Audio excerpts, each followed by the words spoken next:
नमस्कार, मैं आचार्य सलील, आचार्य सलील चैनल में आप लोग का स्वागत है।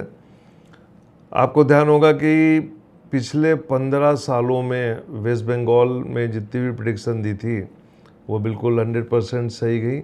ममता बनर्जी को जब मैंने कहा कि सीएम बनेंगी, राजयोग भंग नहीं हो रहा, वो बाकायदा आई वो।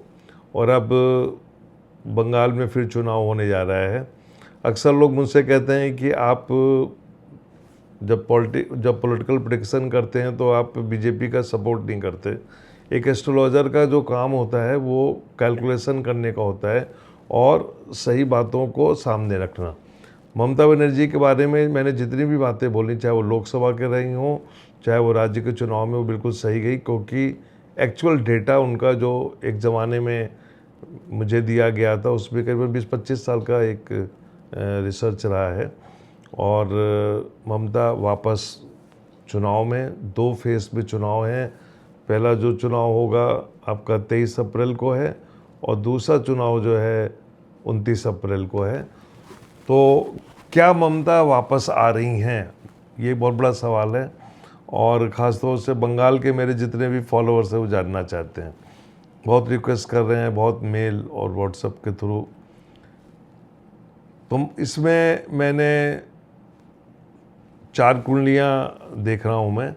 एक तो है ममता बनर्जी की जो एक्चुअल कुंडली मेरे पास है, और टीएमसी की कुंडली, और ख़ास तौर से वेस्ट बंगाल का फेज़ 1 फेज़ 2, और इसके बाद कुछ 3-4 वहाँ के तेज तर्रार नेता हैं, उनकी भी कुछ कुंडलियाँ हैं। तो यदि सबकी कुंडलियों को मिला दिया जाए और उसमें एक अच्छा राजयोग बनता है तो मैं समझता हूँ कि यदि हम सबको मिला के देखें तो प्रेडिक्शन करने में बहुत मज़ा आता है।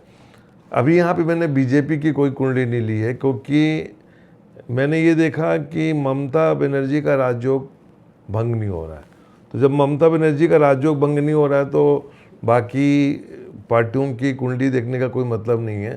पहले मैं देखता था कांग्रेस का, बीजेपी का, और यहाँ पे जब मैं देखा कि ममता की कुंडली में राजयोग भंग नहीं हो रहा है और उनके जो आसपास के नेताओं की कुंडलियाँ जो हैं वो बड़ी स्ट्रॉन्ग कुंडलियाँ हैं, तो मैंने कहा कि चलो भाई एक बंगाल में एक छोटा सा वीडियो दिया जाए।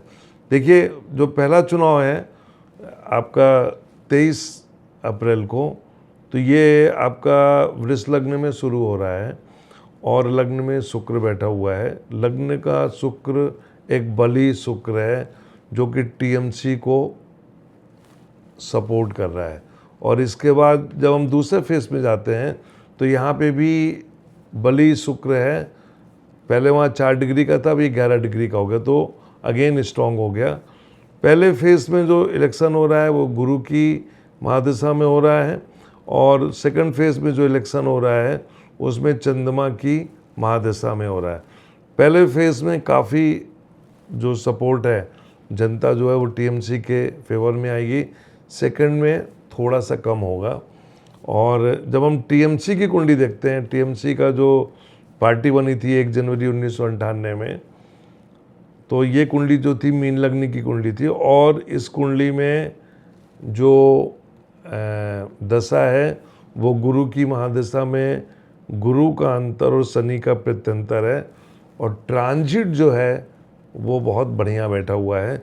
हालांकि ये ट्रांजिट थोड़ा सा प्रॉब्लम भी करेगा।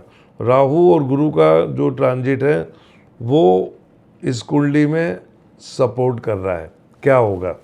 मेरे हिसाब से वेस्ट बंगाल में ममता बनर्जी वापस सरकार बनाएंगी, और नंबर जो सीट का होगा वो 175 से 185 के बीच में एक मेजॉरिटी लाके ये सरकार बनाएंगी। और वोट शेयरिंग जो होगी वो बीजेपी की बढ़ेगी, लेकिन ओवरऑल देखा जाए तो सरकार जो है ममता बनर्जी बना रही है।